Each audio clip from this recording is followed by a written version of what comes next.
I've been reading this old story by H.P. Lovecraft, The Whisperer Oh, in yeah? Darkness. Oh, that's a classic. What's striking you about it now? Well, it's just the way he blends reality with the unknown. It's like he blurs the lines so expertly, right? The letters between Wilmarth and Akeley are so intense. Yeah, the correspondence really pulls you in. But do you think Akeley was, losing his grip? Or was there really something out there? Hmm. That's the thing. I mean, Yeah? at first it seems like maybe it's all paranoia, but then the evidence starts piling up. Strange footprints, mysterious sounds. And those descriptions of the Vermont hills, they add such an eerie atmosphere. Exactly. It's almost like the landscape is a character itself. Totally. And the way Lovecraft describes the isolation, it heightens the sense of dread. You can almost feel Akeley's fear seeping through the pages. But here's a thought. Do you think Wilmarth was, too gullible? I mean, he heads out there despite all the warnings. Well, Maybe. But I think his curiosity got the better of him. yeah, As an academic, he couldn't ignore the chance to uncover something extraordinary. true, but still, the red flags were everywhere. I guess it's that classic horror trope of characters diving headfirst into trouble. Right. Ha, exactly. But isn't that what makes the story so compelling? You know Yeah. something's off, but you can't help but follow along.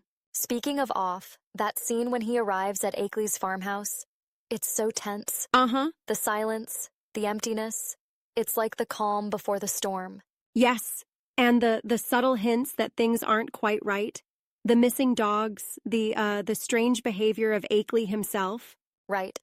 And the way Akeley communicates, whispering in the dark, it gives me chills just thinking about it.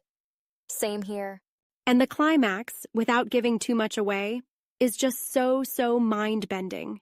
It leaves you questioning Absolutely. reality. You know, some say it's a commentary on the fear of the unknown, or perhaps fear of the loss of identity. Could be. Yeah. Lovecraft was a master at tapping into those deep-seated anxieties. It's not just about the external horrors, but the internal ones as well. But do you ever feel like his writing is, a bit too dense? Like he uses such elaborate language? Well, I see what you mean, but I think it adds to the atmosphere. yeah, I get that. The complexity mirrors the incomprehensible nature of the cosmic entities. That's a good point. It does make the universe feel vast and unknowable. Exactly. And that's the core of cosmic horror. Not just fear of what's in front of us, but fear of the infinite unknown. It's existential. You know, now that we're talking about it, I feel like rereading the story. There's so much to unpack.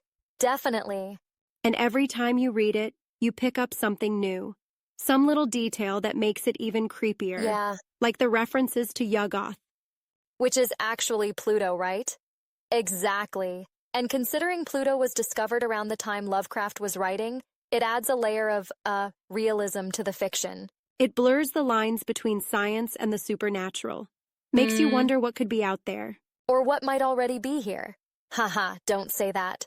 Now I'm going to be looking over my shoulder. Well, maybe just avoid any remote farmhouses in Vermont. Good advice. Or mysterious invitations from reclusive correspondents. Exactly. But jokes aside, Lovecraft's work really does tap into that timeless fear of the unknown.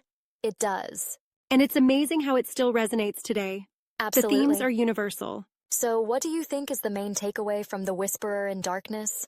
I think it's a warning about the perils of delving too deeply into things beyond human understanding. Some doors are better Yeah. left unopened. True.